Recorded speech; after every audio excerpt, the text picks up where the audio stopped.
ఇలాంటి బ్యాగ్ వేసుకొని చార్మినార్కి వెళ్ళకండి. జస్ట్ ఇది వేరే బ్యాగు, ఆ బ్యాగు వేరే, నేను తీసుకెళ్ళింది వేరు. జస్ట్ ఇది బ్యాగుని చూపెడితే చెప్తాను.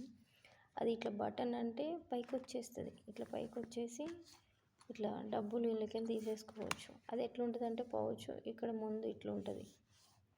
ఆ బ్యాగ్ ఎక్కడో పెట్టినా నేను మర్చిపోయినా. అయితే చార్మినార్ పోయినా, నేను ఇంకా ముగ్గురు పోయినాము. అందరము పోయి బేగం బజార్లో దిగినాం. బేగం బజార్లో దిగినాక ఏమైంది, అక్కడ వెళ్ళి గాజులు అవన్నీ చూసినాం. తర్వాత అయితే వాళ్ళు ఏమన్నారంటే, అంటే మా చెల్లె వాళ్ళు ఏమన్నారు, డబ్బులు నీ దగ్గర పెట్టేసుకో క్యాష్ అని చెప్పిన. సరేలే అని జస్ట్ ఈ బటన్ ఉంటుంది కదా, ఇట్లా ఇట్లా నొక్కగానే ఇట్లా వచ్చేస్తుంది. అది వేరే బ్యాగు, జస్ట్ పౌచ్ ఉంటుంది. సరే అని అందులో 1000 రూపాయలు 1500 పెట్టిన. 1500 పెట్టిన.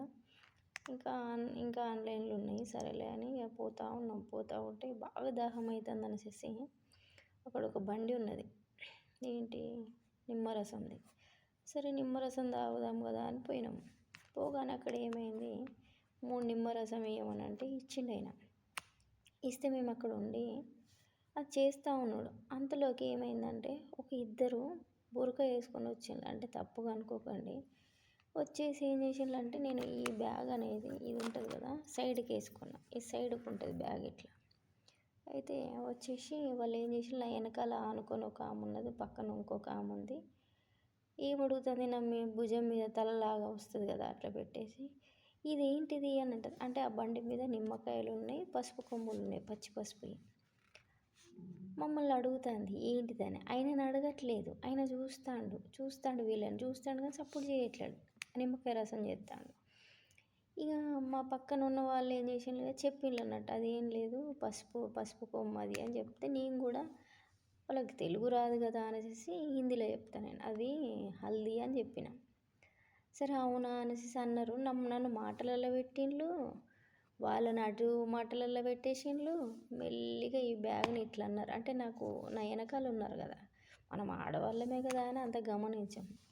ఇట్లా ప్రెస్ చేసిండ్రు, ఇంట్లో డబ్బులు ఉన్నది కూడా తీసేసుకున్నాను. ఎందుకంటే నన్ను మాటలలో పెట్టేసిండ్రు, అటు మాటలలో. అయితే నేను అన్న, అదేంది ఆయన నన్ను ఆ బండి అయినని, అదేంది మీ వాళ్ళు అడుగుతుంటే చెప్పట్లేవేంది, మాకు అంత హిందీ రాదు కదా చెప్పొచ్చు కదా అంటే, వాళ్ళని చూసి వాళ్ళ ఆడోళ్ళని చూసి నేను నవ్వుతాడు మొగైన. ఏంది నేను ఇట్లా నవ్వుతాడు అని అనుకున్నప్పటికి నాకు డౌట్ వచ్చింది. అయినా కానీ వాళ్ళు మళ్ళీ నిమ్మరసం తాగకుండా ఏం కొనుక్కోకుండా వెళ్ళిపోయాను. సరే మేము ఏం చేసినాం కదా, సరే అని నేను వెళ్తూ ఉంటే కొద్ది దూరం పోయినాక ఏదో అనుకున్నాక నేను అనుకున్నా, అసలైతే ఇది నేను వేరే కుర్చీలు కొందామని దాచిపెట్టుకున్నాను నేను, అది మిషన్ కుట్టిన డబ్బులు. మళ్ళీ సరేలే ఎవరికి తెలియకుండా సర్ప్రైజ్గా కొందామని నేను అనుకుంటే, మధ్యలో పోయినాక జస్ట్ ఇట్లా తెరిచి ఏదో డబ్బులు తెరిచి ఇట్లా చూస్తే డబ్బులు లేవు. ఏంది అసలు, నేను డబ్బులు ఇలా పెట్టలేదు, అయినా వాళ్ళు నాకు ఇప్పుడే ఇచ్చిండ్రు కదా అని నేను నడుచుకుంటూ అది ఆలోచించుకుంటూ ఉంటాను, ఏం జరిగింది. అప్పుడు చెప్తే డిస్టర్బ్ అయిపోతారు వాళ్ళు, ఎందుకు వచ్చి చెప్పకుండా కామ్ కూకున్నా. ఇక తర్వాత మళ్ళీ ఇంటికి వచ్చి ఇక షాపింగ్ అయిపోయింది, అంత చేయలేదు. సరే ఏమైనాయి డబ్బులు అని అదే ఆలోచన ఉన్నది. ఎవ్వరికి కూడా చెప్పలేదు, సైలెంట్గా ఇంటికి వచ్చేసి ఆలోచించుకుంటూ నిద్ర రావట్లేదు, ఎంతైనా కానీ నిద్ర రావట్లేదు. ఏం చేయాలి, ఇంట్లో చెప్తే తిడతారు, అది నీకు జాగ్రత్త ఉండదు అది ఇది అని అంటారు, ఎందుకు వచ్చిన బాధ అని కామ్గూకున్నా. తెల్లవారి అవుతుంది. అప్పుడు నాకు అసలు ఏం జరిగిందని నిద్ర రాక అన్నీ రివర్స్ వేసుకున్నా. అసలు ఎక్కడ ఏంది, ఎవరు కూడా నా బ్యాగ్ ముట్టుకోలేదు, నేను కూడా ముట్టుకోలేదు, ఎక్కడ జరిగింది ఏంది అని ఒక రోజు అంతా ఆలోచించిన. తర్వాత అంతా రివర్స్ వేసుకున్నా. అక్కడ అర్థమైంది, నేను ఎక్కడైతే నిమ్మరసం దగ్గర ఆగినో నా వెనకాల 2 ఆడవాళ్ళు వచ్చి బురక వేసుకొని ఒకరు నన్ను మాటలలో పెట్టి, ఇద్దరు నాకు వెనకాల ఆనుకొని ఉంటారు. అంటే నా వెనకాల ఒకరు తీస్తూ ఉంటే ఇంకొకరు మనల్ని మాటలలో పెట్టేయడం, పక్కన వాళ్ళు నా వాళ్ళు కూడా ఉన్నా కానీ వాళ్ళని ఇంకోరు మాట్లాడడం, ఈమె నాతో ఆ నిమ్మరసం చేసేటోడు వీళ్ళని చూసి నవ్వడం. అంటే చేసేయండి ఏం కాదు అంటే, వీళ్ళంతా గ్యాంబ్లింగ్ అన్నట్టు, ఇది దొంగతనాలు చేయడానికి అక్కడ ఒక ప్లేస్ అన్నట్టు అది. నేను అప్పుడు అనుకున్నా, అమ్మో చాలా జాగ్రత్తగా ఉండాలా, అసలు ఇక అంటే అందరు అట్లా ఉండరు, కానీ నాకు జరిగిన విషయం అయితే ఇది. మీరైతే తప్పుగా అనుకోకండి, కానీ వెళ్ళినప్పుడు చాలా జాగ్రత్తగా ఉండండి. ఇట్లాంటి బ్యాగులు ఇట్లానా కానీ ఇట్లా వచ్చేటి ఇట్లా ఉండి అస్సలు వేసుకోకండి. మీరు వేసుకున్నా కానీ జస్ట్ మంచిగా ఇట్లా పట్టుకోండి, ఇట్లా హ్యాంగింగ్ లాగా ఉంటే అట్లనే పట్టుకొని, కానీ సైడ్కి మాత్రం వేసుకొని ఉండకండి. ఉంటే మాత్రం అసలు ఇక ఉండవు. మర్చిపోయిన బస్సులో కూడా ఒకసారి అట్లనే జరిగింది. టికెట్ అడుగుతూ ఉంటే టికెట్ ఇస్తామని తీసుకున్నా, ఇది ఓపెన్ చేసే పెట్టిన, అప్పుడు పోయినాయి. అప్పుడు అప్పుడు ఒక 500 పోయినాయి. ఇట్లనే నిర్లక్షణం. అందుకే మనం బ్యాగ్ అనేది దగ్గర పెట్టుకోవాలి, అది ముందే ఉండాలి మనకి. అందుకే ఇలాంటి బ్యాగులు వేసుకెళ్ళకండి. ఇట్లా అనగానే వచ్చేటి బస్సులు అయితే నాది పోయినాయి 500. ఇట్లనే టికెట్ కోసం ఇట్లా తీసిన, ఇట్లా పెట్టిన, అంతే కథం.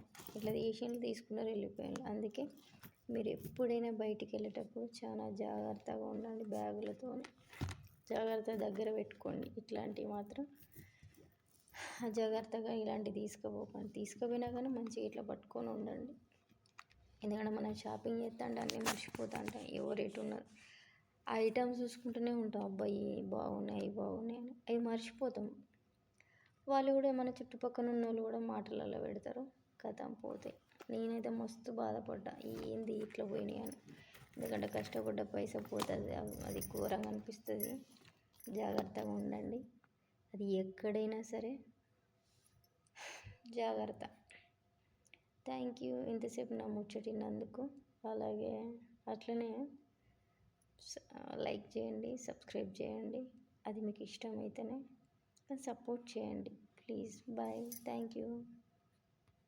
మర్చిపోయిన వీడియోలో చెప్పడం, ఆ చార్మినార్ దగ్గరే మైక్లో చెప్తూ ఉంటారు, ఏమని, దొంగలు ఉన్నారు జాగ్రత్త, హిందీలో చెప్తారు. జాగ్రత్తగా ఉండండి, జాగ్రత్తగా ఉండండి అంటే మొత్తం ఫుల్ జనాలు ఉంటారు కదా, ఎవరిది వాళ్ళకి హడావుడి ఉంటుంది. ఇక ఎవరైనా ఇక అంతే, ఇక వాళ్ళ కడుపు కోసం వాళ్ళు ఇక పాపం పొట్టకుట్టి కోసం దొంగతనాలు అనుకో, కానీ మనం కష్టపడ్డ డబ్బులు కదా.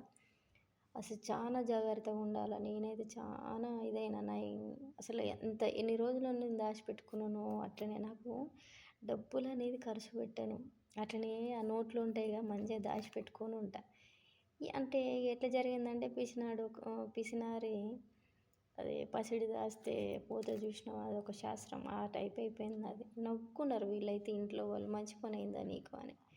కానీ బాధతో అనిపించింది. కానీ జాగ్రత్తగా ఉండండి మీరు వెళ్ళినప్పుడు, షాపింగ్ కానీ ఎటు పోయినా కానీ జాగ్రత్త. బ్యాగులు కరెక్ట్గా పట్టుకొని వెళ్ళండి, క్యాష్ దగ్గర పెట్టుకోండి. ఇట్లా మాత్రం ఓపెన్ బ్యాగులలో పెడితే మాత్రం కథం పోయినట్టే. మళ్ళీ సైడ్కి కూడా వేసుకోకండి ఇట్లా అని, సరేనా? సరే మరి, అందరికీ బాయ్. మళ్ళీ చెప్తున్నా, లైక్ సబ్స్క్రైబ్ చేయండి, సపోర్ట్ చేయండి నా ఛానల్ని.